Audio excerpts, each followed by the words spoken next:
Hello students, देखो अब हम बात कर रहे थे nomenclature of UPSC nomenclature of the coordination compound. उसके अंदर कुछ एग्जांपल लिए भी थे, रूल्स सब सिखा दिए थे आपको, कुछ एग्जांपल भी लिए थे।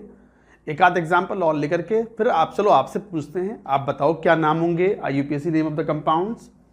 और जैसे एग्जाम्पल मान लो ये ले लेते हैं, chromium, H2O3, bromine, chlorine and iodine, Cr। बताओ क्या नाम। सबसे पहले आप सेंट्रल एटम का ऑक्सीडेशन नंबर फाइंड आउट किया करो, उसके बाद फिर आपको नाम लिखना होता है। तो अगर ध्यान से देखो आप, वाटर तो एक न्यूट्रल लिगेंड है तो इस पर तो चार्ज है नहीं, ब्रोमीन पर -1, क्लोरीन पर -1, आयोडीन पर -1 चार्ज है और न्यूट्रल कॉम्प्लेक्स है, तो ये +3 ऑक्सीडेशन स्टेट में हो गया कि नहीं हो गया। अब बात आती है नाम की। नाम कैसे लिखते हो, पहले लिगेंड्स की नेमिंग। H2O एक्वा या एक्वो, ए से स्टार्ट हो रहा है, सबसे पहले यही आएगा, तो ट्राई एक्वा, एक्वो भी लिख सकते हो, तो ट्राई एक्वा। ब्रोमाइडो बी से, क्लोराइडो सी से, आयोडाइडो आई से, तो ब्रोमाइडो ही आएगा पहले, ब्रोमाइडो, क्लोराइडो, आयोडाइडो,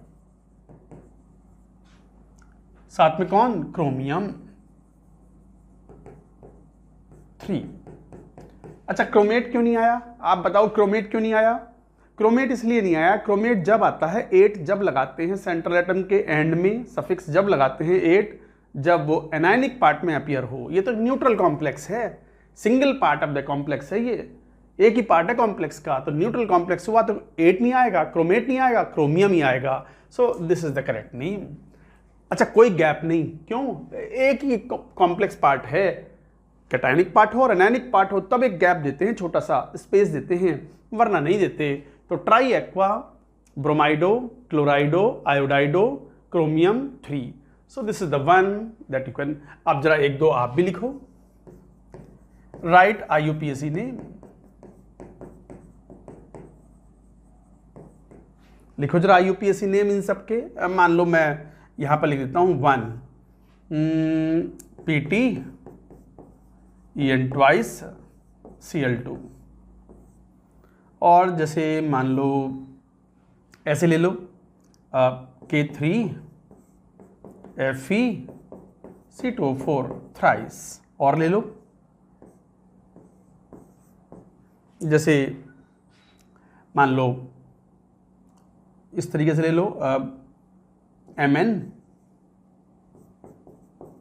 H2O4 SO4, और ले लो मान लो Fe, आयरन का तो हो गया, चलो ठीक है, मान लो इस तरीके से ले लो AuCl4-। लिखो नाम, बिल्कुल आसान से केसेस लिए हैं, IUPAC नॉमेनक्लेचर में कोई मुश्किल बात तो होती नहीं है, बस आपको नियमों को ध्यान में रखा है। मैंने लास्ट लेक्चर में इसीलिए कहा था कि आप पढ़ के आना, ताकि आप खुद नाम लिख सको, जो भी कंपाउंड्स में एग्जाम्पल के रूप में यहाँ पर आपको दे रहा हूँ। तो why don't you right these names, एक बार लिखो, नहीं होंगे तो मैं बताऊंगा, लिखो पूरी बात, note it down.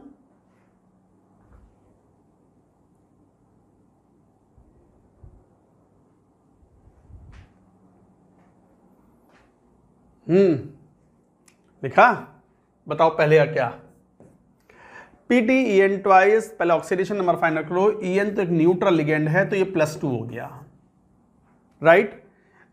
Ethylene डाइअमीन E से शुरू होता है, क्लोराइडो है, क्लोराइड है तो क्लोराइडो आएगा, और C से शुरू होता है तो क्लोराइडो ही हुआ, तो डाई क्लोराइडो। बिस क्यों, डाई भी लगाओगे तो गलत तो नहीं माना जाएगा, मगर मैंने कहा कि ऑर्गेनिक लिगेंड्स के पहले आप क्या लगा सकते हो, बिस मतलब 2 के लिए हम प्रीफिक्स यूज कर रहे हैं, तो डाई क्लोराइडो बिस। एथिलीन डाइअमीन,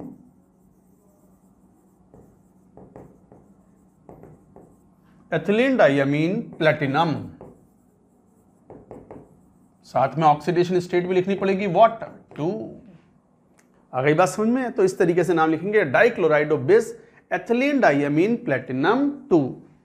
साथ ही साथ चलो सेकंड वाले का, मैंने कहा भी सेंट्रल एटम का ऑक्सीडेशन स्टेट सबसे पहले लिखना चाहिए, तो ये कैसे देखें ऑक्सीडेशन स्टेट, पोटेशियम तो +3, मान लो इसको आयरन को X मान लो, और ऑक्जिलेट पर चार्ज 2 माइनस होता है तो +3 इंटू 2 माइनस में is equal to 0, 6 x is equal to +3। अब लिखिए नाम जरा, आयरन +3 में है, पोटेशियम तो आएगा ही आएगा, और हमने कहा था कि अगर 3 पोटेशियम हो या 4 हो, अगर एक ही टाइप का अगर काउंटर आयन है तो उसका नंबर डिनोटिंग प्रीफिक्स नहीं आएगा। तो what to right, potassium.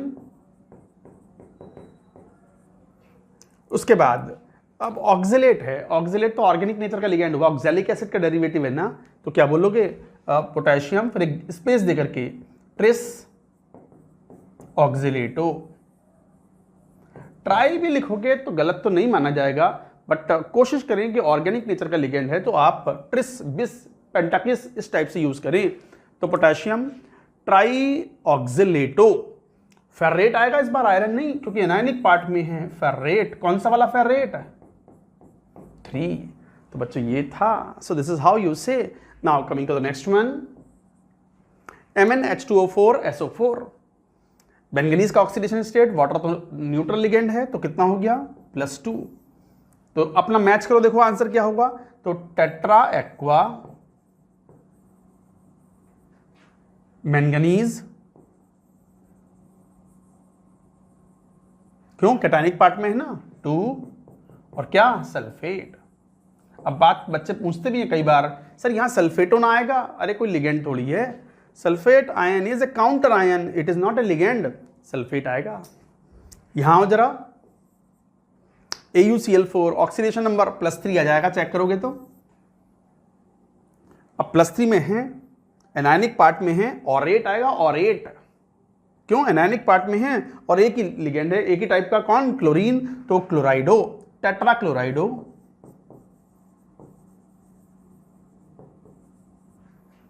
ऑरेट, tetrachlorido aurate, what, 3। Tetrachlorido aurate 3 anion, ion भी लिखना पड़ेगा, क्यों, अगर Cl- कहीं लिखा है मान लो, तो आप इसे क्लोराइड लिख के थोड़ी छोड़ते हो, क्या बोलते हो, क्लोराइड आयन। लिखना चाहिए आपको। अगर कहीं कैल्शियम 2+ लिखा हुआ है तो आप इसे कैल्शियम लिख के थोड़ी छोड़ते हो, क्या लिखते हो, कैल्शियम आयन।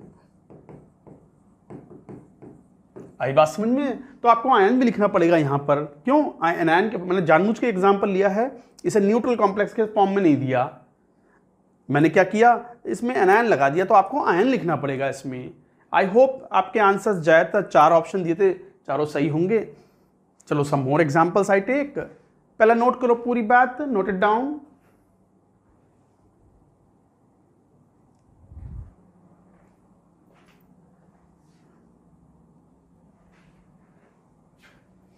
मान लो और एग्जांपल्स लें, क्वेश्चन के रूप में लेते हैं। राइट IUPAC नेम,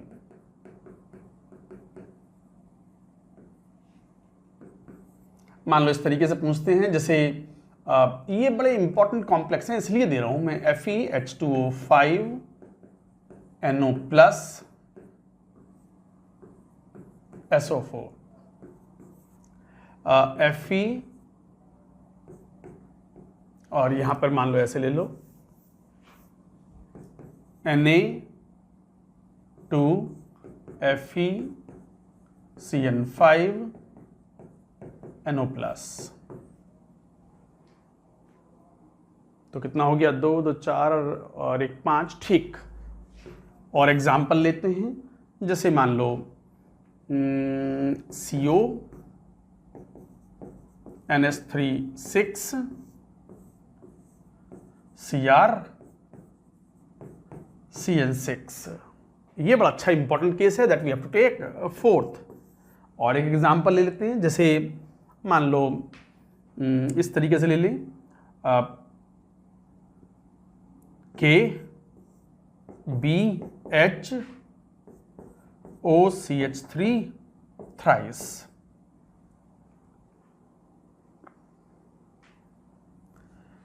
चलो ये 4 एग्जाम्पल हैं, एक बार इन चारों के नाम लिखो। हाँ लिखिए, पहला केस, तीसरा केस, और तीसरे केस में खास बात है, क्या खास बात है, आई विल टेल।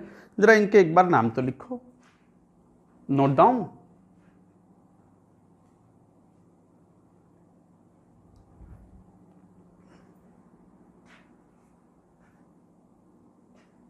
नहीं नहीं लिख लो।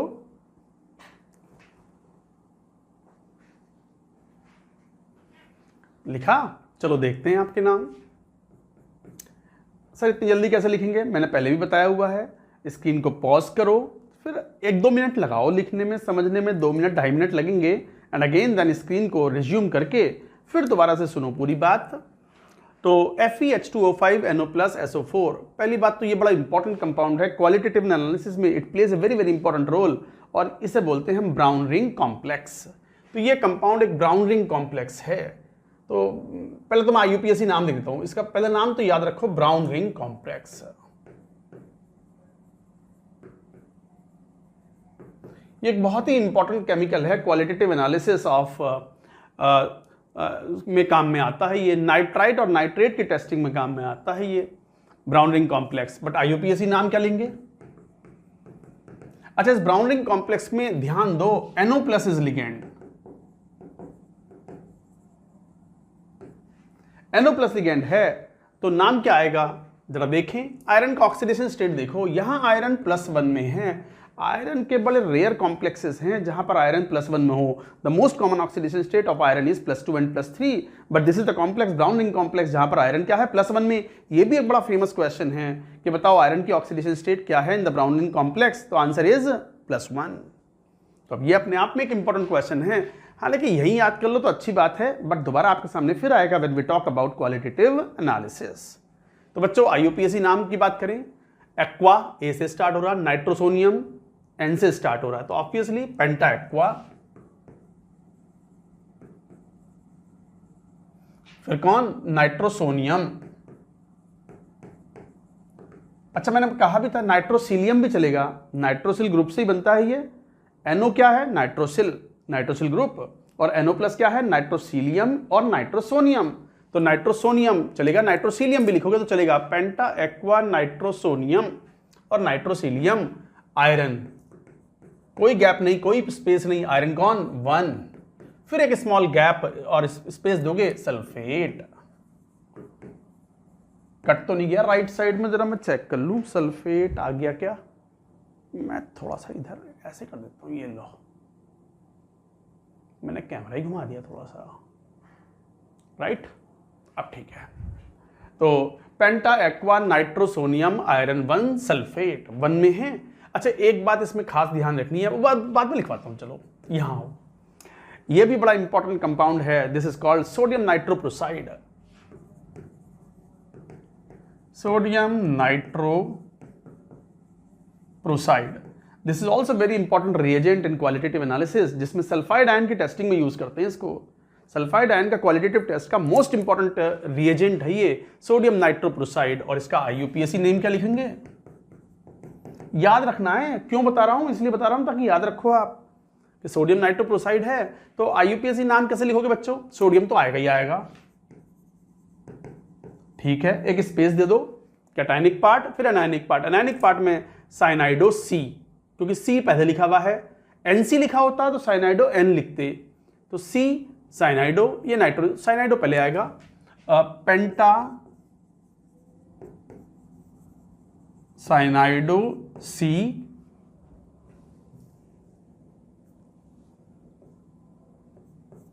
पेंटा साइनाइडो C, कंटिन्यूएशन में चलेगा, अब जगह नहीं है तो मैं यहां लिख रहा हूं नेक्स्ट लाइन में, cyanido C nitro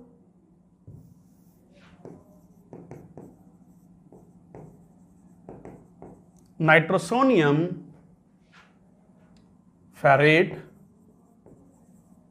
what? Oxidation state अगर ध्यान से देखो तो +2 आ जाएगा, 2 और 2 4 और 1 5 -5। न्यूट्रल कॉम्प्लेक्स है, ओवरऑल कॉम्प्लेक्स तो न्यूट्रल ही होगा। तो सोडियम डाइसोडियम लिखने की जरूरत नहीं है, क्योंकि 2 तो वैलेंसी सेटिस्फाई करने के लिए आना ही आना है। तो sodium pentacyanido C nitrosonium ferrate, कौन सा फेरेट? 2। रोमन न्यूमरल में oxidation number also you have to write. तो ये भी लिख लिया आपने। अब यहीं पे एक बड़ा इंपॉर्टेंट पॉइंट आएगा, बाद में लिखूंगा मैं, जरा यहां आओ।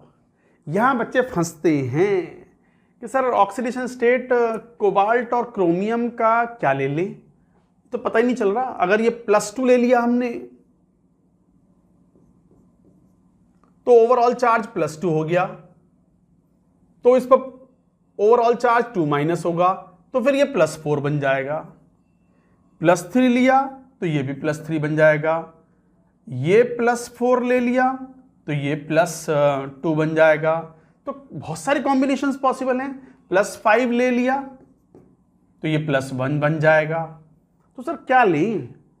देखो वैसे तो क्रोमियम की एक रेंज ऑफ ऑक्सीडेशन स्टेट होती है, कॉमनली 2 से लेकर के 6 तक कुछ भी शो कर देता है क्रोमियम, +2 से +6।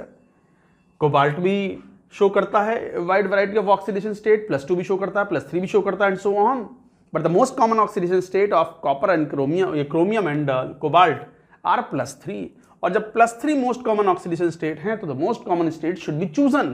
तो फिर मोस्ट कॉमन कौन सा? अगर +3 ले रहे हैं तो ये भी +3 ले लो, दोनों के लिए कॉमन आ गया। जब क्वेश्चन में इस तरह के केसेस में ऑक्सीडेशन स्टेट के बारे में कुछ क्वेश्चन में कुछ भी मेंशन ना हो तो हमें कुछ तो मानना ही पड़ेगा। तो फिर कौन सा माने? रेयर वाला माने या मोस्ट कॉमन केसेस वाला मान ले? Most common oxidation state should be assumed. तो इसमें लिख दो most common oxidation state to be chosen. जैसे क्रोमियम के लिए, कोबाल्ट के लिए +3 is the most common oxidation state. हालांकि और भी ऑक्सीडेशन स्टेट होती है but most common oxidation state तो यही है। आयरन के लिए +2 +3 these are the most common oxidation state. Platinum के लिए +2 +4 is the common oxidation state. Nickel के लिए +2 +4 are the common oxidation states. Boron के लिए, बेरिलियम के लिए, बोरॉन हमेशा +3 ही शो करेगा oxidation state generally, most commonly, and beryllium हमेशा +3 करेगा। Aluminium also commonly shows +3 oxidation state. Commonly क्या? एल्यूमिनियम हमेशा ही शो करता है यही। तो स्कैंडियम, एल्यूमिनियम ये सब +3 ही शो करते हैं common oxidation state. Most common oxidation state है ये मोस्ट कॉमन ऑक्सीडेशन स्टेट। बल्कि मैं कोबाल्ट, क्रोमियम +2 +3 दोनों ही शो करते हैं तो मैं अलग से बनाता हूं। देखो इसको एक काम करो, इसको ऐसे लिखो, हाँ +3 +2। हाँ अब लिख लो यहां पर, जैसे एल्यूमिनियम, स्कैंडियम ये हमेशा +3, बेरिलियम +2। तो like that these are the common oxidation state. और ले लो जैसे zinc, cadmium +2 only, aluminium, scandium +3 only, beryllium +2 only, boron usually +3, nickel +2 +4, platinum +2 +4, iron +2 +3, cobalt, chromium +3 +2। तो +3 +2 है तो फिर मोस्ट कॉमन में +3 +3 वाला एग्जाम्पल ले लेंगे। तो व्हाट इज द नेम? नाम लिखो अब, हेक्सामीन MM के साथ। क्यों MM? बताया था मैंने स्पेशल नेम में। हेक्सामीन कोबाल्ट कैटायनिक पार्ट में हो गया ना, 3 वाला ले लिया, उसके बाद एक स्पेस दे दो, उसके बाद हेक्सासाइनाइडो C,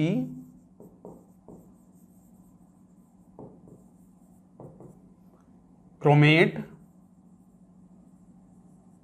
कौन सा क्रोमेट? 3।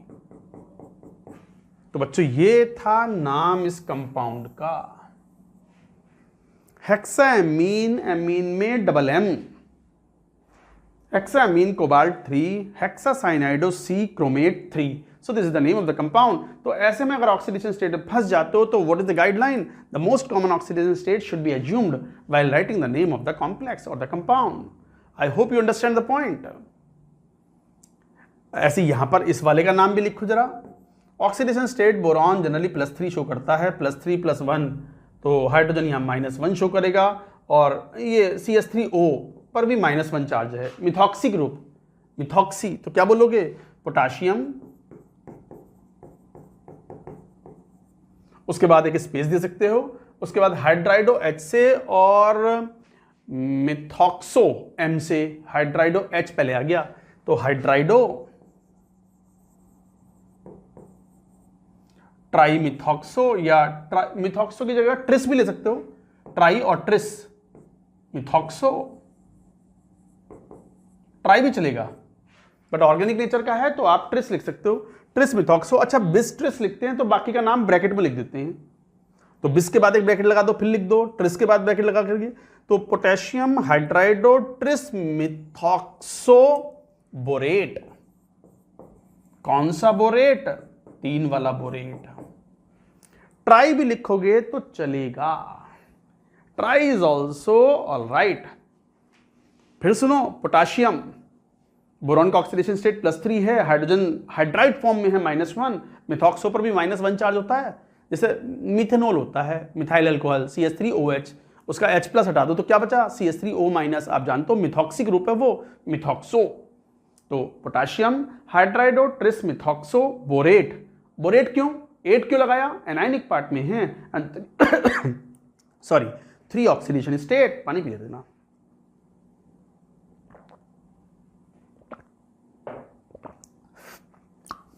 अरे घुस गया भेजे में ना, थोड़ा दिमाग लगा ले करो अच्छे से, ये तो सबसे आसान पार्ट है। अभी तो पिक्चर बाकी है, माल मसाला आने वाला, अभी तो आएगा जो बॉन्डिंग थ्योरीज आएंगी ना। डराना रहा मैं, मतलब थोड़ा सा तैयार कर रहा हूँ, कमर कस के, जैसे कहते हैं ना, कमर कस के तैयार हो जाना।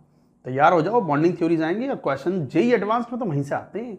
जेई एडवांस ये जो नॉमेनक्लेचर वगैरह है ना, रेयरली कभी पूछता है। हाँ, जेई मेन तो कुछ भी पूछ लेता है, आसान आसान ज़्यादा पूछते हैं। एक पॉइंट रह गया लिखने से इन दोनों कॉम्प्लेक्सेस के बारे में। क्या? ये जो ब्राउन रिंग कॉम्प्लेक्स है और सोडियम नाइट्रोप्रोसाइड है, उसमें कभी कभी यहां प्लस दिखावा नहीं होता, कभी कभी ऐसे ही लिख देते हैं, NO ही लिख देते हैं, तो भी आपको NO+ ही मानना है इन दीज 2 कॉम्प्लेक्स। बाकी के केसेस में we never know that it is NO और NO+, we don't know. But इन दोनों कॉम्प्लेक्सेस में तो आपको NO भी लिखा हो तो भी NO+ ही मानना है। लिखेंगे इस बात को, इस पूरी स्क्रीन पे बड़ी इंपॉर्टेंट बातें आई हैं, तो पूरी बात नोट करो पहले एक बार, note it down.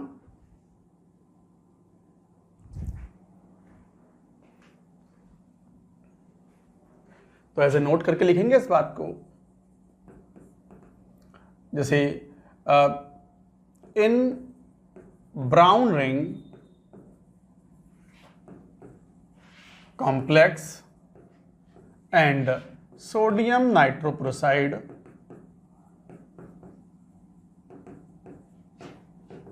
NO+ is a ligand।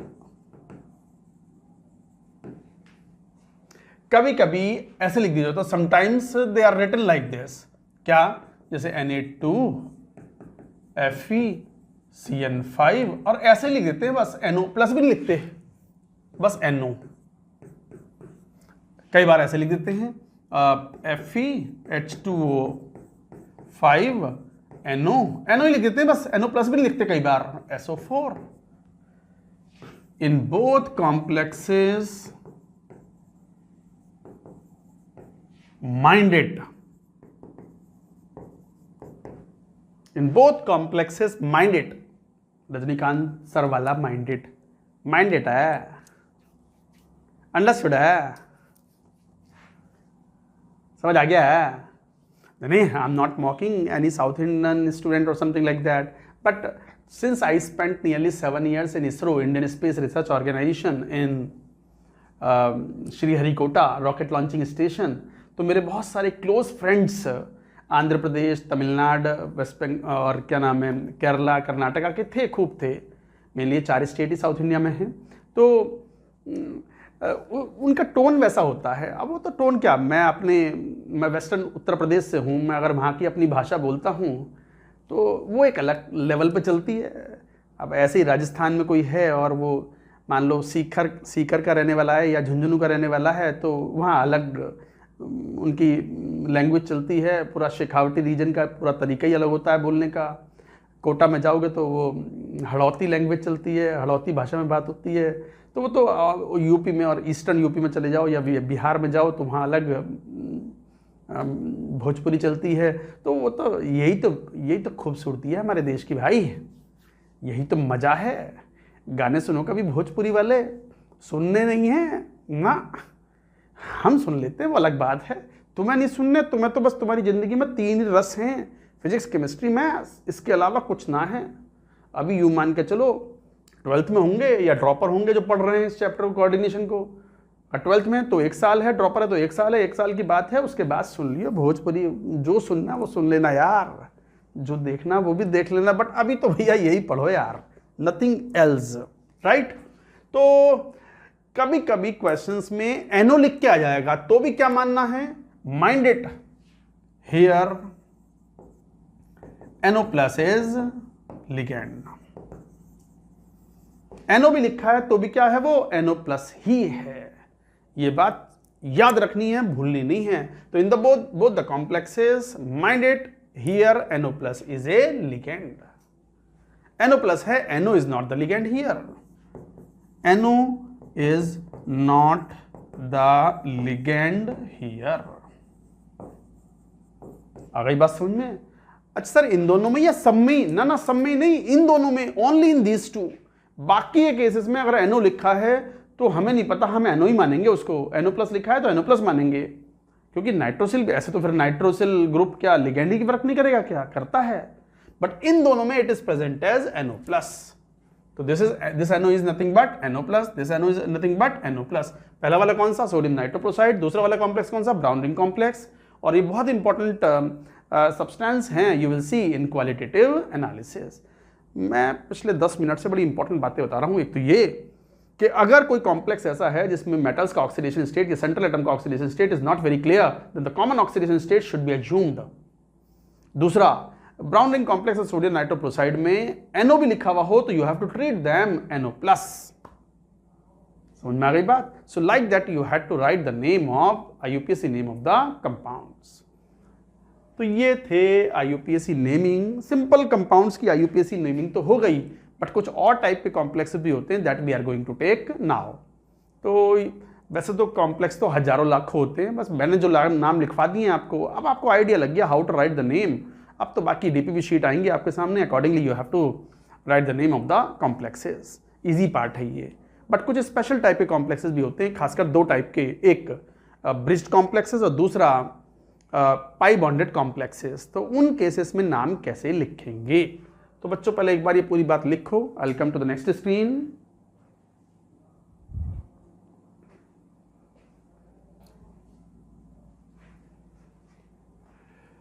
Naming of special complexes. कौन से स्पेशल कॉम्प्लेक्सेस? हालांकि इस तरह के कॉम्प्लेक्सेस के नाम जेई कम पूछता ही नहीं है, बट आसान है, कोई बहुत बड़ी बात नहीं है। A, bridged complexes.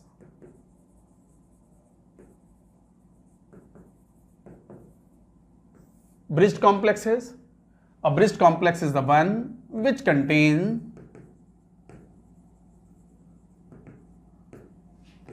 bridging ligands.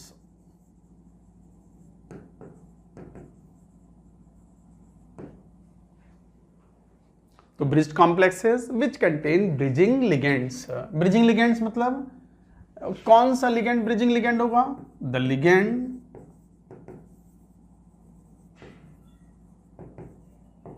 which is attached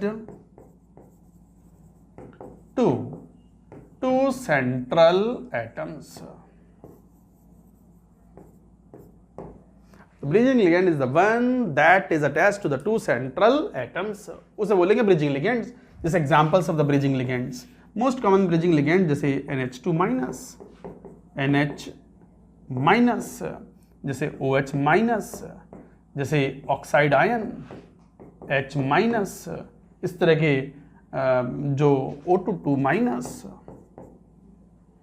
these are the most common carbon monoxide, CO etcetera. ये ब्रिजिंग लिगेंड्स हैं। जैसे एग्जांपल देखो ब्रिजिंग लिगेंड का। ब्रिजिंग लिगेंड में जैसे ये एग्जांपल ले लो, CO NH3 मान लो 5 OH Cr H2O 5 Cl5, जैसे ये है। और एग्जांपल ले लो, जैसे मान लो K2 Cr2 O7। सर ये कैसे? जरा ध्यान दो, ये क्या है? 2K plus. एंड क्रोमियम की स्ट्रक्चर अगर ध्यान से देखो, इस पूरे की स्ट्रक्चर ऐसे देखो तो ये है, ये है bridging ligand.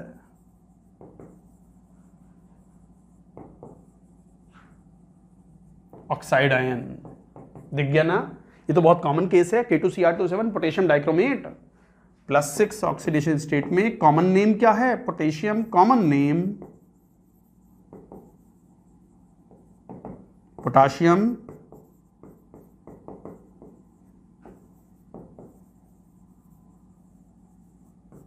Dichromate, but IUPAC name थोड़ी है ये।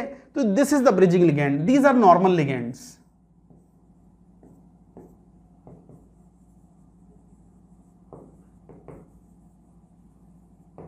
तो these are normal ligands and this is bridging ligand. तो 2K+ और इस तरीके से ब्रिजिंग लिगेंड हुआ, और ये नॉर्मल लिगेंड्स हो गए। जो दो सेंट्रल एटम से कनेक्टेड हो दैट इज ब्रिजिंग लिगेंड। जैसे ये ब्रिजिंग लिगेंड है, OH- is hydroxide ion is bridging ligand here.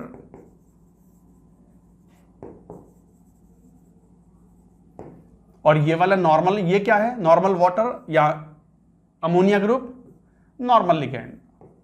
हालांकि नॉर्मल कोई वर्ड नहीं है, मतलब एक नेचुरल नॉर्मल जैसे लिगैंड होता है, मोनोडेंटेट लिगैंड, तो normal ligand.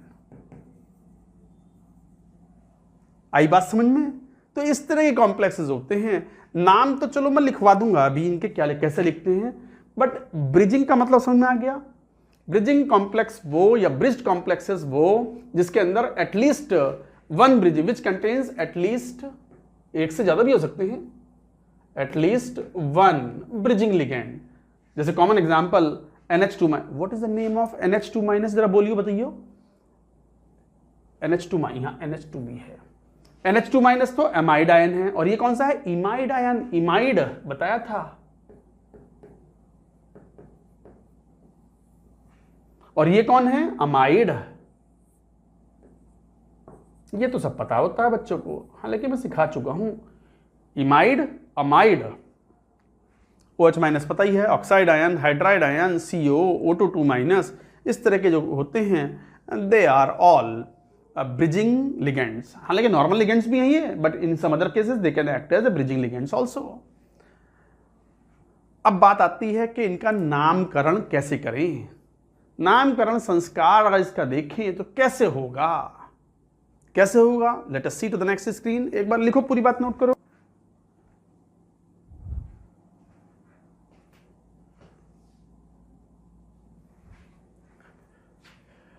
A prefix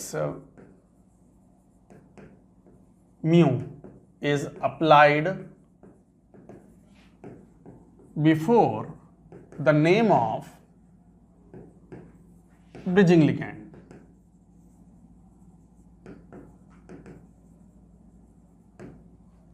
A prefix mu is applied before the name of the bridging ligand. तो bridging ligand के नाम से पहले एक prefix लगा देते हैं हम mu। बस बाकी तो क्या, जैसे मैं एग्जांपल ले लूं, वही वाला लेता हूं जैसे पहले एग्जांपल लिया था। पहले दो एग्जांपल लिए थे ना इससे पहले वाली स्क्रीन पे, ये रहे, ये और ये अमोनिया कोबाल्ट, और ये क्रोमियम लिया था। चलो ले लेते हैं इसको वापस। कोबाल्ट लिया था, चलो ठीक है, डिफरेंट भी हो जाएगा तो क्या। NH3 5 और क्या लिया था? OH, और यहां क्रोमियम H2O 5 NCl5। चलो नाम लिखो। शुरुआत आप जो करो वो ब्रिजिंग लिगेंड से कर सकते हो। तो we can start with the bridging ligand. ये है ब्रिजिंग लिगेंड, तो म्यू हाइड्रोक्साइडो। उसके बाद एमीन AMM और एक्वा, पहले M आ गया, तो alphabetical order we can follow in case of the ligands. तो एमीन पहले है, एक्वा बाद में है, क्यू तो बाद में आता है ना M के, हाँ बिल्कुल। तो एमीन ले लें, तो पहले ये ले लो, पेंटा एमीन, नहीं पेंटा एक्वा, नहीं एमीन लेना ना, पेंटा एमीन, एमीन में M पहले आ रहा है ना, तो पेंटा एमीन MM के साथ पेंटा एमीन कोबाल्ट, कौन सा कोबाल्ट, ऑक्सीडेशन नंबर चेक कर लो जरा। मान लो ये ऑक्सीडेशन नंबर x है, ये y है, तो कैलकुलेशन कोई मुश्किल काम नहीं है। x और हाइड्रोक्साइड पर charge -1 plus y, sir ammonia तो लिया ही ना, ammonia is neutral ligand, charge 0, water is neutral ligand, charge 0, और क्लोरीन पर -5, टोटल इज इक्वल टू 0, तो x + 5 is equal y is equal to 6। बताओ क्रोमियम और कोबाल्ट का कौन सा डिस्ट्रीब्यूशन करूं ऑक्सीडेशन स्टेट का कि दोनों का सम 6 आए।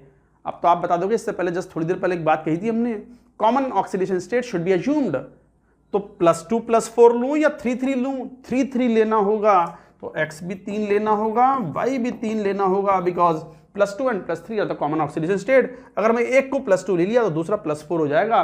+4 is not so common for cobalt and chromium, however they show +4 also, but that is not so common.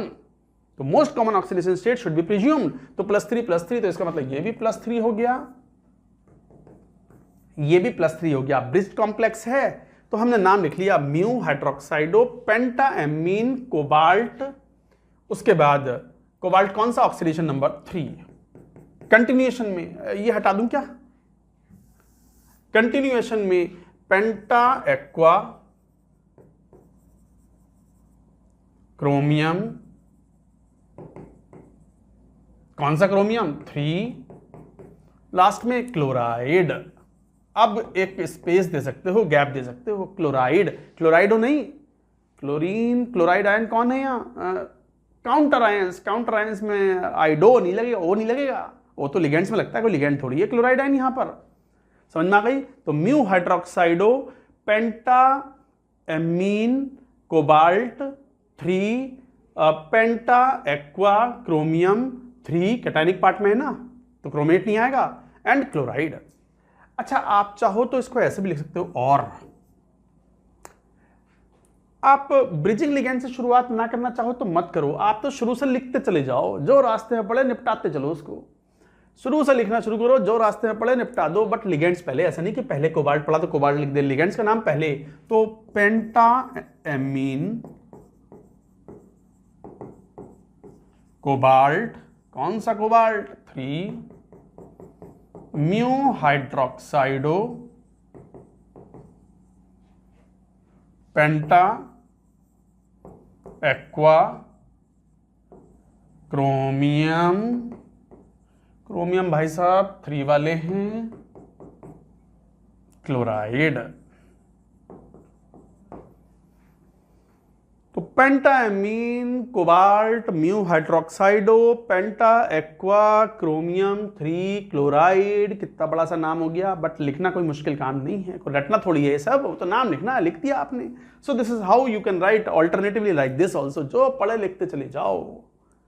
अच्छा, एक और एग्जाम्पल लिया था हमने, कौन सा, Cr2O7 2-, इसकी स्ट्रक्चर भी यूं थी, क्रोमियम डाइक्रोमेट आयन है वैसे तो ये, बट IUPAC नाम तो अलग टाइप से लिखेंगे ना, जरा बतलाइयो क्या लिखोगे, तुम ही लिखो, स्क्रीन को पॉज करो, नाम लिखो, अभी मैं लिखूंगा फिर मैच करना, कौन सा वाला ऑक्सीजन ब्रिज्ड है वो देख लो। टर्मिनल 6 के 6 ऑक्सीजन नॉर्मल लिगेंड्स हैं, ब्रिज्ड ऑक्सीजन जो है वो ब्रिजिंग लिगेंड है। लिखो IUPAC नेम इसका,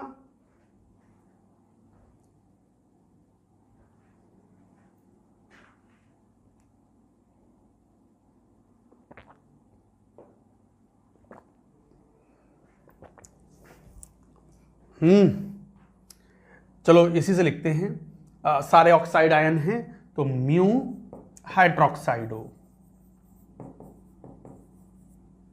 म्यू हाइड्रोक्साइडो, उसके बाद लिगेंड्स हैं, तो अच्छा ध्यान दो, सिमेट्रिकल है ये एक सिमेट्रिकल कॉम्प्लेक्स है, bridge complex. Symmetrical bridge complex जब होता है जब सेंट्रल एटम ब्रिजिंग लिगेंड के दोनों तरफ आजू बाजू सेम ऑक्सीडेशन स्टेट में हो, सेम टाइप ऑफ लिगेंड्स हों और सेम सेंट्रल एटम हो। ब्रिजिंग लिगेंड के आजू बाजू same central atom, same ligands and the same oxidation state अगर हो तो सिमेट्रिकल हो गया, सिमेट्रिकल ब्रिज्ड कॉम्प्लेक्स हो गया ये। तो म्यू हाइड्रोक्साइडो तो फिर बार बार क्यों लिखना कि ट्राई ऑक्साइडो क्रोमियम 3, फिर ट्राई ऑक्साइडो क्रोमियम 3 क्रोमेट 3, क्यों लिखना? लगा दो बिस। बिस भाई साहब आ गए। उसके बाद ट्राई ऑक्साइडो, सर बिस की जगह डाई भी कर सकते हैं, कर सकते हो di. Tri oxido chromate.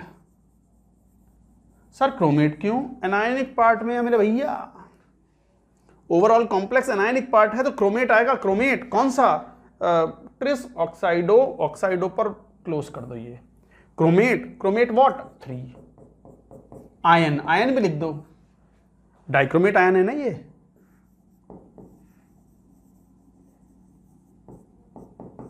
I hope you have understood the point. So what is the name of this dichromate ion in the IUPAC nomenclature?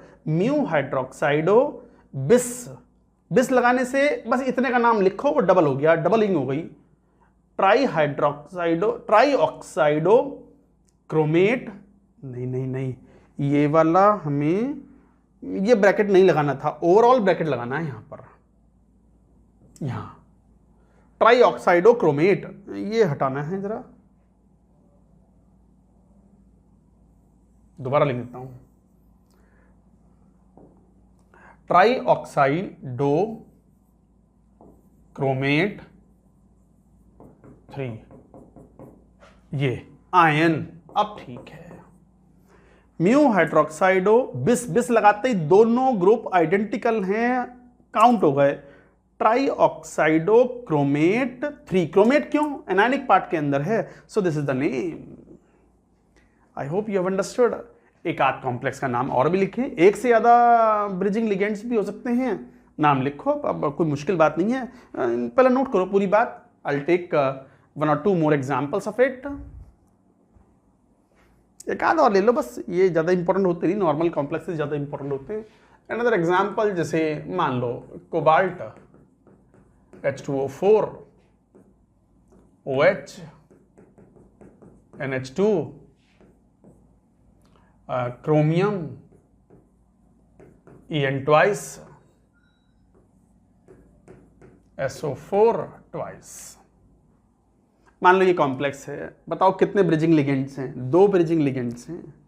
कौन? OH -1 charge, amide ion -1 charge. Oxidation state मान लो इसका X है, इसका Y है, तो आपको पता है X वाटर तो न्यूट्रल है, -1 प्लस Y -2 दूनी 4 इज इक्वल टू 0, तो X is equal to plus Y is equal to 6 plus 3 बांट लो। कट तो नहीं गया? मैं जरा चेक कर लूँ ऊपर से। ऑक्सीडेशन स्टेट थोड़ा सा नीचे कर लेता हूँ, हाँ चलेगा। राइट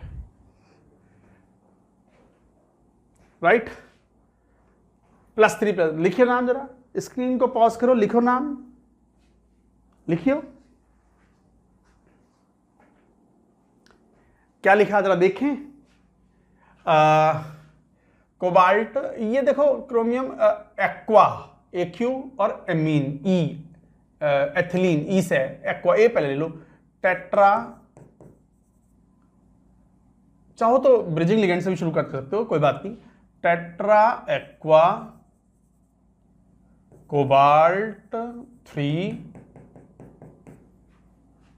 अच्छा, हाइड्रोक्साइडो और एमाइडो नॉमेनक्लेचर, IUPAC नॉमेनक्लेचर में अल्फाबेटिकल ऑर्डर फॉलो करो। एमाइडो A से, हाइड्रोक्साइडो H से, तो ऑब्वियसली म्यू एमाइडो, म्यू हाइड्रोक्साइडो, फिर बिस एथिलीन डाइमीन, क्रोमियम 3 सल्फेट। भैया डाइसल्फेट मत लिखना, डाइसल्फेट लिखने के लिए मना किया हुआ, क्यों? अगर सेम टाइप के counter sulphate ion counter ion है मेरे भाई साहब यहाँ पर, तो सल्फेट आयन काउंटर आयन है, तो फिर यहाँ पर ना तो सल्फेटो लगेगा और ना ही डाई आएगा, एक ही टाइप के है ना। तो tetra aqua cobalt 3 mu amido, mu hydroxido, bis ethylene diamine, chromium 3 sulphate. इतना बड़ा नाम है। सो like that you can write the name. अच्छा, आप चाहो तो ऐसे भी लिख सकते हो, और mu amido mu hydroxido tetra aqua cobalt 3 bis ethylene डाइयामीन chromium 3 sulphate. आप चाहो तो ब्रिजिंग लिगेंड्स शुरू में लिख लो, बाकी का नाम बाद में लिखो, up to you, does not make much difference. कोई डिफरेंस ही नहीं है, दोनों पर सही नंबर आपको मार्क्स मिलेंगे अगर क्वेश्चन आएगा तो। जनरली जेईई मेन में आते हैं क्वेश्चन, और आते हैं तो सीधे साधे क्वेश्चन आते हैं, कोई बहुत विशेष बात इनमें नहीं आती। तो बच्चों ये थे नेमिंग, बुरी बात नोट करें। और अभी एक और टाइप का कॉम्प्लेक्स है, वो भी लेते हैं, नोट करो पूरी बात। चलो बच्चों, अब बात करते हैं हम कि स्पेशल टाइप के कॉम्प्लेक्सेस में पाई बॉन्डेड कॉम्प्लेक्सेस की नेमिंग। तो लिखो B, naming of pi bonded complexes।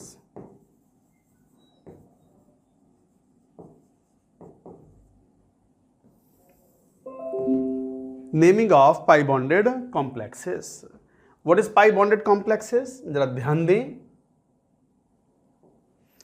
pi bonded complexes में अच्छा ऐसा नहीं है कि लिगेंड्स हमेशा लोन पेयर ही डोनेट करेगा, नीड नॉट बी। कुछ स्पेशल लिगेंड्स भी होते हैं which donate pi electron density, not the lone pair. तो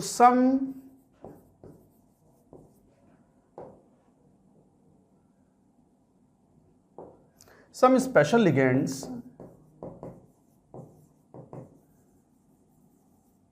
donate pi electron density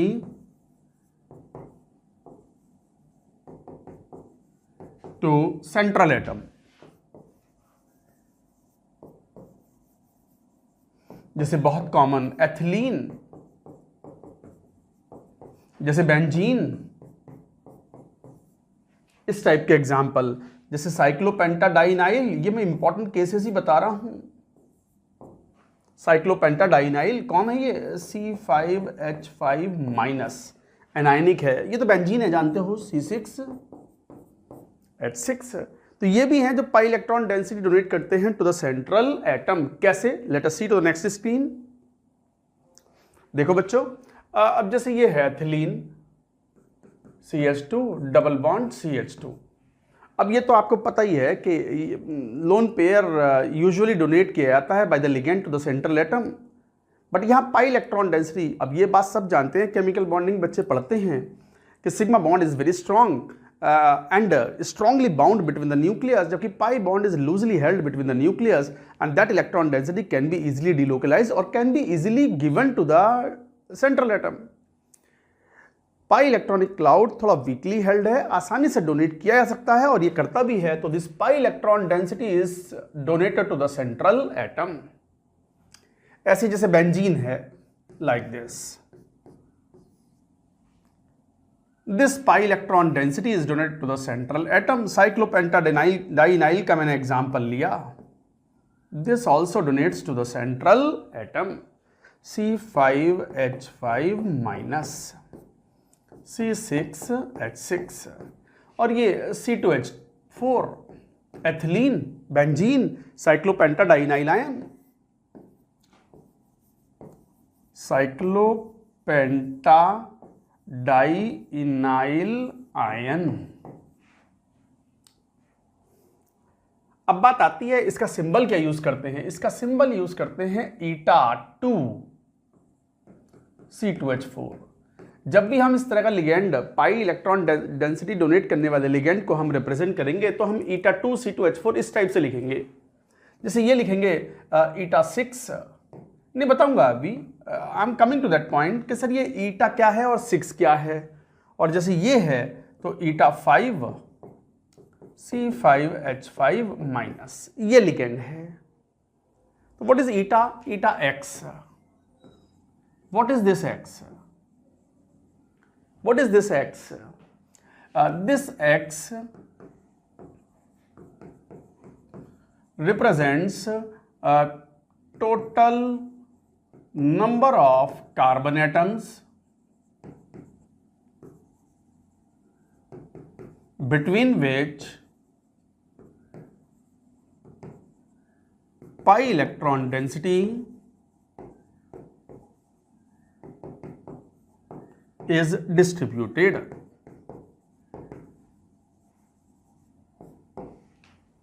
तो बच्चों क्या बोल रहे हैं, ये ईटा सिंबल तो हम यूज करते हैं उन कॉम्प्लेक्सेस के लिए, ये ईटा है, इसको ईटा बोलते हैं, दिस इज ईटा। इसको रीड कैसे करते हैं, ईटा, ईटा एक्स, जैसे ईटा 2, ईटा 6, ईटा 5। X represents total number of carbon atoms between which the pi electron density is distributed and which has been donated to the central atom. Eta 2, 2 carbon atom के बीच में pi bond है, pi electrons हैं, 6 carbon में हैं और यहां 5 ही carbon हैं, 5 carbon हैं मगर 6 पाई इलेक्ट्रॉन्स हैं। साइक्लोपेंटाडाइनाइल में, साइक्लोपेंटाडाइनाइल की स्ट्रक्चर अगर ध्यान से देखो तो ऐसी होती है, यहाँ CH2, ये एक तरीके से ये डबल बॉन्ड है और यहाँ एक नेगेटिव चार्ज है, but this lone pair of electron with the negative charge is delocalised in the entire ring and because of that और we can represent like this, we can represent like this. ये है cyclopentadienyl, negative charge को हमने, क्योंकि pi this lone pair is delocalized with these pi bonds and because of that delocalization occurs and पूरी ring के अंदर 5 carbon atoms के अंदर यूनिफॉर्मली डिस्ट्रीब्यूट हो जाता है ये पाई इलेक्ट्रॉन डेंसिटी। तो eta 5 represents what, 5 carbon atom है जिसमें pi electron density has been donated, समझ, या distributed and that is donated to the central atom. ये रिप्रेजेंटेशन है, आ गई बात समझ में। तो ईटा किसके लिए यूज करते हैं, उन कॉम्प्लेक्सेस में पाई इलेक्ट्रॉन्स हो और लिगेंड्स पाई इलेक्ट्रॉन डेंसिटी डोनेट करने वाला लिगेंड हो, जिसके common example I have shown over here. चलो बात करते हैं इससे जुड़े हुए कुछ इंपॉर्टेंट कॉम्प्लेक्सेस की, उनका नेम तो नॉर्मल तरीके से लिखना है हमें, तो लेट अस सी। पहले ये पूरी बात नोट करो, नोट इट डाउन। जैसे सबसे पहला जो पाई बॉन्डेड कॉम्प्लेक्सेस का एक ऑर्गेनोमेटालिक कंपाउंड है वो जो डिस्कवर हुआ है वो जी salt, very important.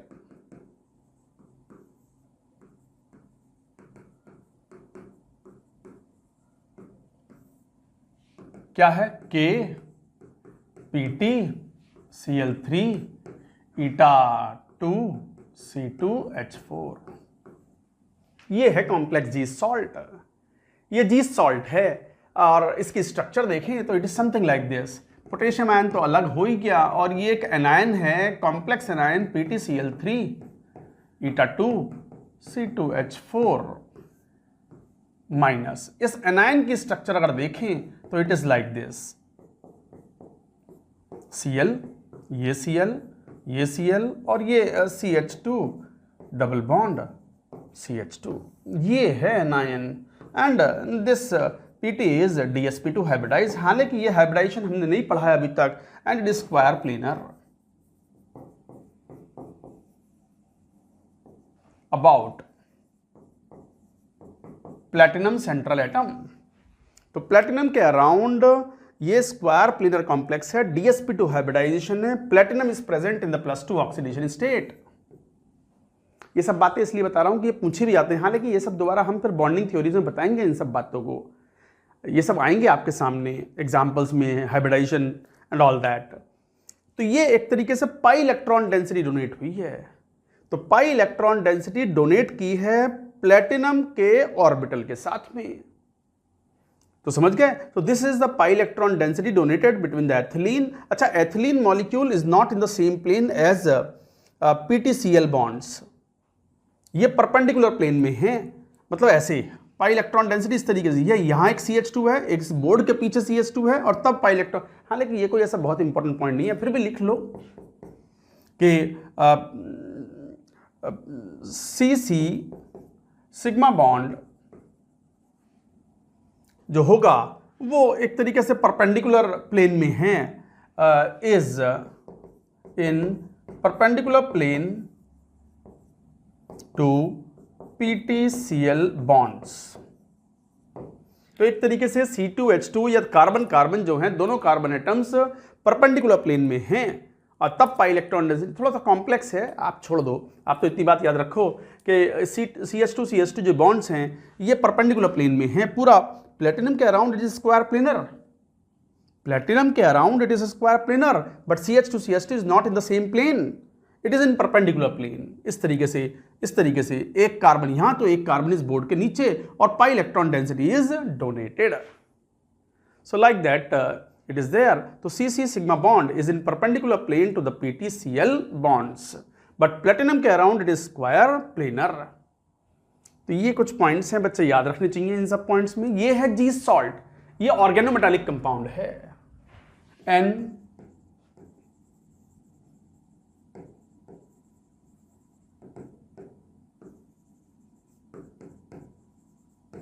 an organometallic compound. What is an organometallic compound?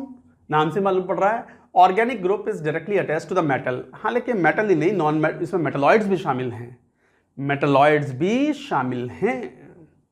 तो कहने का मतलब ये है कि ऑर्गेनिक मेटालिक कंपाउंड पे भी आएंगे। पहले मैं एक दो एग्जांपल और ले लूं, जैसे एक और एग्जांपल, जैसे ये लो बिसबेंजीन क्रोमियम। तो अच्छा इसका नाम तो लिख लो, IUPAC नेम तो लिख लो एक बार, इसका IUPAC नेम तो लिख लो, पोटेशियम, ठीक है। उसके बाद सिंबल में eta2 यूज हुआ है, नाम में कुछ नहीं, नाम तो नॉर्मल लिखना है, फिर स्पेस दे दो। क्लोराइडो C से, एथिलीन E से, तो ट्राइक्लोराइडो एथिलीन प्लेटिनेट 2, ये है नाम भाई। प्लेटिनेट क्यों? एनायनिक पार्ट में है सेंट्रल एटम प्लेटिनम, इसलिए 8 लगा दिया। तो पोटेशियम ट्राइक्लोराइडो एथिलीन प्लेटिनेट 2, बस गैप यहां देना था पोटेशियम और बाकी के नाम में। तो ये हो गया इसका IUPAC name. I hope you have understood the point. याद भी रखें, this is all important, structure is also important. ये बात भी याद रखें कि CC bond is not in the same plane sigma bond, हालांकि structure is decided by the sigma bond, shape of the molecule is decided by sigma bond. ये chemical bonding का बड़ा फेमस स्टेटमेंट है, not by the pi bonds. Pi bonds तो bond को strengthen करते हैं। उसके बाद नेक्स्ट स्क्रीन पे लेंगे, इसको हटाओ। तो ये तो हुआ जी सॉल्ट, ऑर्गेनोमेटालिक कंपाउंड है ये। ऑर्गेनोमेटालिक क्यों? क्योंकि organic group is directly attached to the metal atom. देखो ये प्लेटिनम से organic group is directly attached. हालांकि डिफाइन करेंगे इसको अभी। Moving to the next screen, जैसे और एग्जांपल लें, जैसे क्रोमियम eta6 C6H6 ट्वाइस।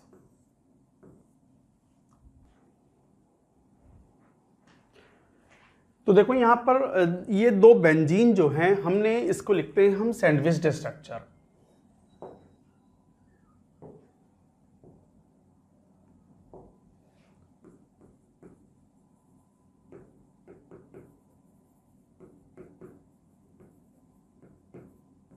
अच्छा है ये भी ऑर्गेनोमेटालिक कंपाउंड।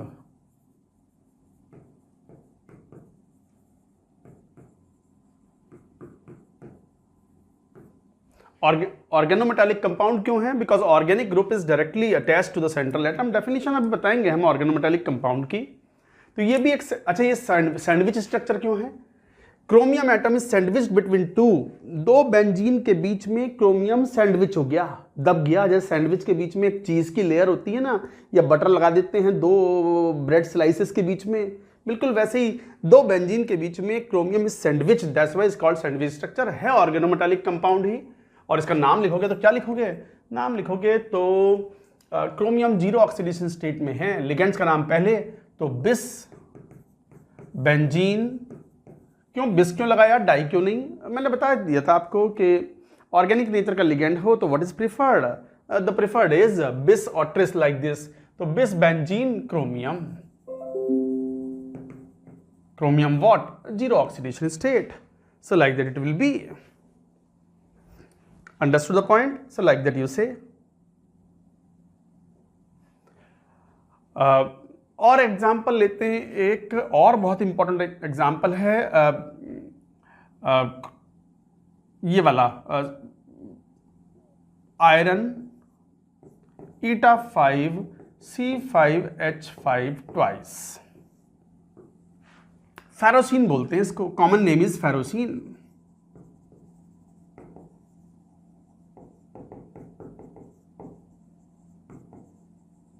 बहुत ही इंपॉर्टेंट कंपाउंड है, इंपॉर्टेंट मार्क कर ले, सब इंपॉर्टेंट है ये, एनसीईआरटी में अच्छे से मेंशन भी हैं। फेरोसिन ये भी एक सैंडविच कंपाउंड है, organometallic compound.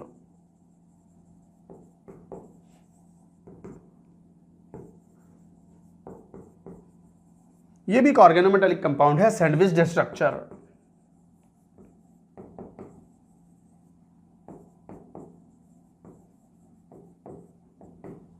Organometallic compound, sandwiched structure, and you can draw the structure like this. जरा ध्यान दो,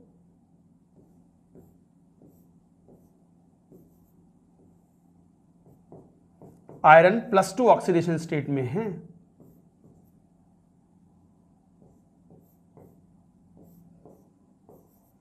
like this structure is there। ये एक फेरोसिन है, Fe2 plus is sandwiched between the two cyclopentadienyl groups। IUPAC नाम क्या लिखोगे? bis cyclopentadienyl ग्रुप का नाम लिख दिया, इनाइलो भी लिख सकते हो, साइक्लोपेंटाडाइनाइल या पेंटाडाइनाइल, बुक्स में साइक्लोपेंटाडाइनाइल ही लिखा हुआ होता है, हालांकि हम रूल के हिसाब से लिगेंड्स में ओ भी लगा सकते हैं ई हटा के, तो साइक्लोपेंटाडाइनाइलो भी चलेगा। तो बिस साइक्लोपेंटाडाइनाइल आयरन 2, ये है इसका आईयूपीएसी नेम। अच्छा, नाम लिखते समय वी डू नॉट राइट ईटा, ईटा हम फॉर्मूले में लिखते हैं, हालांकि कहीं कहीं किसी बुक में वो फॉर्मूले में भी, नाम में भी ईटा लिख देते हैं, बट यू कैन अवॉइड, मतलब नहीं लिखो तो चलेगा। तो बिस cyclopentadienyl iron 2, this is preferred, you can write like this. तो बच्चों ये भी एक सैंडविच कंपाउंड है, ऑर्गेनोमेटालिक कंपाउंड है। अब बात आती है what is the definition of organometallic compounds. तो ऑर्गेनोमेटालिक कंपाउंड, अच्छा ये ध्यान दो, ये दो साइक्लोपेंटाडाइनाइल ग्रुप हैं, ये स्ट्रक्चर जो होती है ना, वो उसके अंदर आयरन जो है वो सैंडविच्ड हो जाता है, ये थोड़ा ध्यान रखने वाली बात है। बाकी बहुत डिटेल इसमें चाहिए नहीं होती हैं।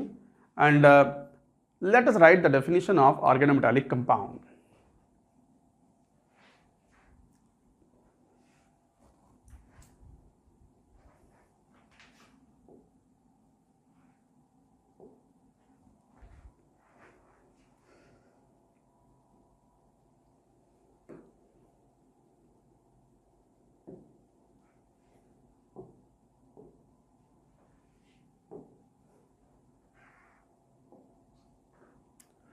So now, organometallic compounds,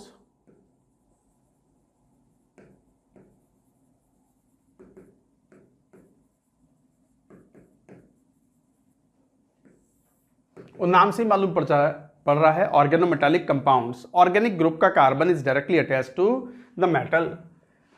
तो carbon of organic group, group मतलब लिगेंड, इज डायरेक्टली अटैच्ड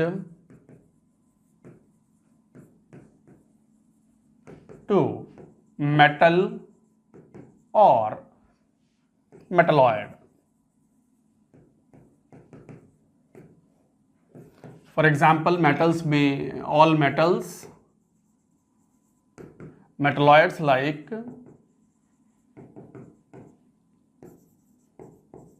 जैसे बोरॉन, बोरॉन वैसे नॉन मेटल मेटलॉयड के बीच की कोई चीज़ है, तो मेटलॉयड है तो बोरॉन। और भी ले सकते हैं लाइक सिलिकॉन, जर्मेनियम एटसेट्रा, ये सब केसेस। हालांकि ट्रू डेफिनेशन में which do not form organometallic compound,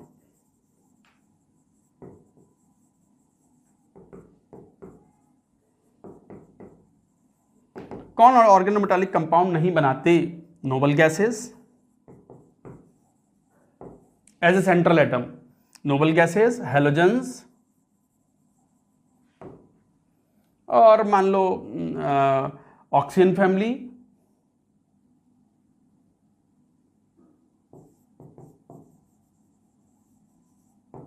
nitrogen and phosphorus. Arsenic बनाता है, एंटीमनी बनाता है, ये सब मेटलॉयड है ये। तो Nobel gases, halogens, oxygen family, oxygen, sulphur, ये सब नहीं बनाते। नाइट्रोजन फास्फोरस भी प्योरली नॉन मेटल है, नहीं बनाते। मेटल या मेटलॉयड ही ऑर्गेनोमेटालिक कंपाउंड्स बनाते हैं when connected to the carbon of organic group. तो carbon of the organic group is directly, ये जनरल डेफिनेशन है, हालांकि डेफिनेशन थोड़ी वेग है। इनफैक्ट एग्जांपल्स ऑर्गेनोमेटालिक कंपाउंड के ये तो दिए ही थे, जी सॉल्ट, के, पीटी, Cl3, eta2, C2H4, ये था। फेरोसिन, जैसे कौन, ये तो जी सॉल्ट था। फेरोसिन बताया भी ना अभी, जैसे Fe, eta5, C5H5 ट्वाइस, जैसे बिस्बेंजीन chromium, Cr, eta6, C6H6 twice, और जैसे tetraethyl lead, tetraethyl zinc,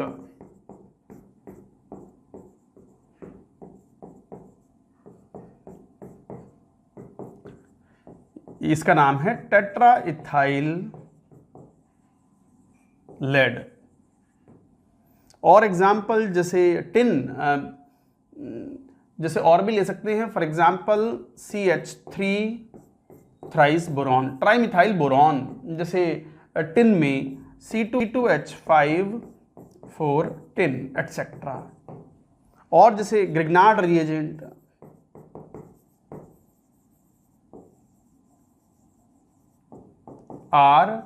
RMgX, जैसे example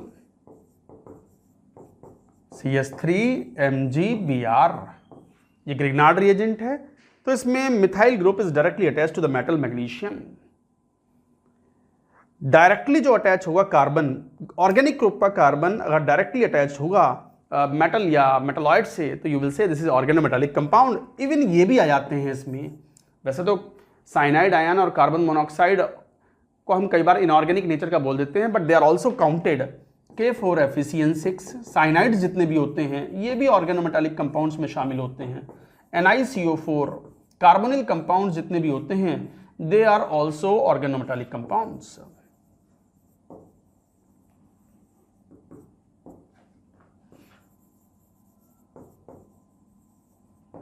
they are all organometallic compounds. तो साइनाइडो कॉम्प्लेक्सेस, कार्बोनिल कॉम्प्लेक्सेस, ये सब एग्जाम्पल्स हैं ऑर्गेनोमेटालिक कंपाउंड्स के। चलो एक छोटा सा क्वेश्चन पूछता हूं मैं आपसे ऑर्गेनोमेटालिक कंपाउंड्स पे। पहले पूरी बात नोट करो।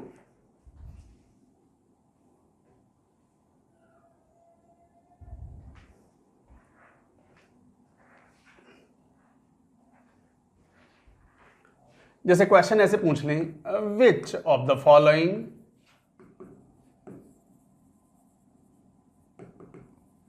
is not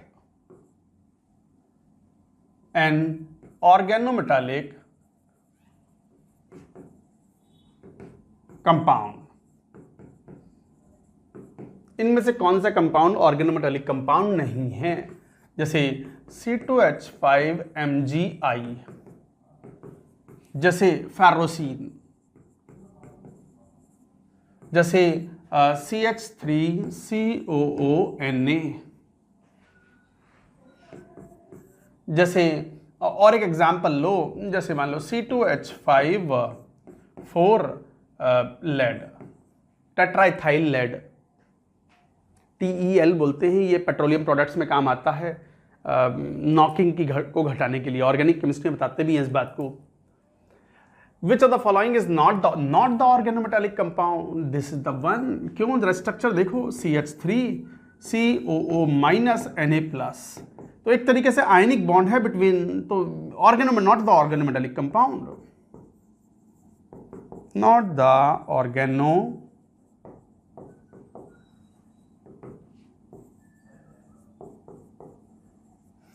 organometallic compound. क्यों? as there is ionic interaction between O minus and Na plus. तो O माइनस और Na प्लस के बीच में एक आयनिक इंटरेक्शन है. तो who is connected with sodium ion? Metals के साथ कौन कनेक्टेड है? O minus. Carbon is not connected. जबकि बाकी केसेस में तो आंसर इज सी, ये ऑर्गेनोमेटालिक कंपाउंड नहीं है. तो हाँ, इस तरह का ध्यान दो. जैसे यही देखो, C2H5 minus, magnesium 2 plus and I minus. C2I5 minus is directly attached to the ionic interaction with the magnesium 2 plus. So this is organometallic compound.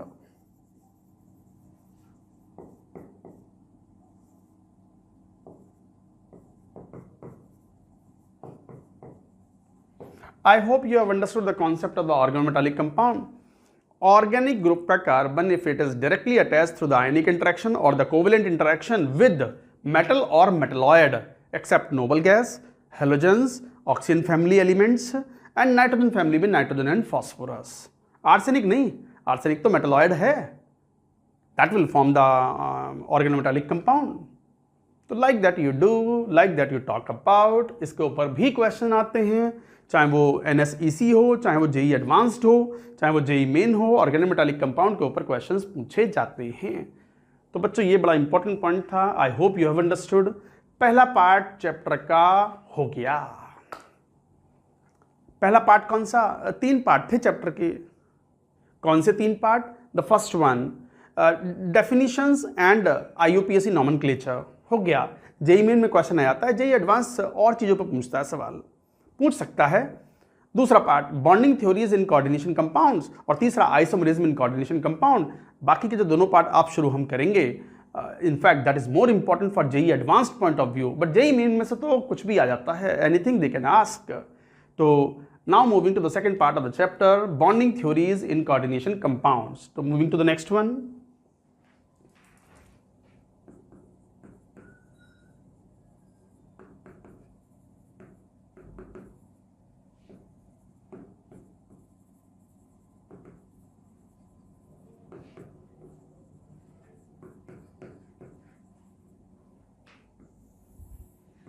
Bonding theories in coordination compounds. एक बात समझो, जैसे मैं नाम तो लिखता हूं. First, Werner's coordination theory. बहुत पुरानी थ्योरी है, ये डेवलपमेंट है. मैं बताता हूं कैसे. Werner's coordination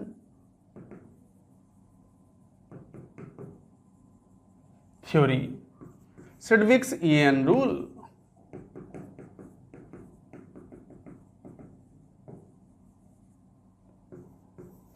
Then comes valence bond theory.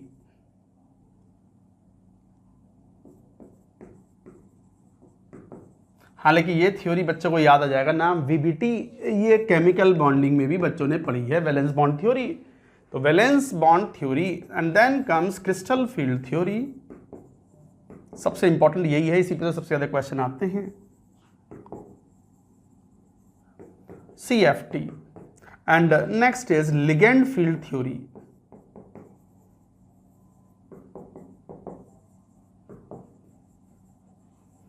LFT. Actually ligand field theory is nothing but CFT plus molecular orbital theory. जब molecular orbital approach जो है अप्लाई कर दी जाती है तो ligand field theory है. ऑब्वियसली सबसे एडवांस थ्योरी आज की तारीख में, as on today, to explain the entire properties of the coordination bond formation और कोऑर्डिनेशन कंपाउंड, वो है लिगैंड फील्ड थ्योरी. बट ये हमारे सिलेबस में नहीं है. नॉट इन JEE मेन और JEE एडवांस्ड सिलेबस. बोर्ड में भी नहीं है, ना बोर्ड में है, ना JEE मेन में है, ना JEE एडवांस में है, सिलेबस में नहीं है. अच्छा लगता है, दिल से अच्छा लगता है ये सुन करके कि ये सिलेबस में नहीं है. तो we have to concentrate on these 4 theories we have to study, जिनमें से ये दोनों वेरी इंपॉर्टेंट हैं.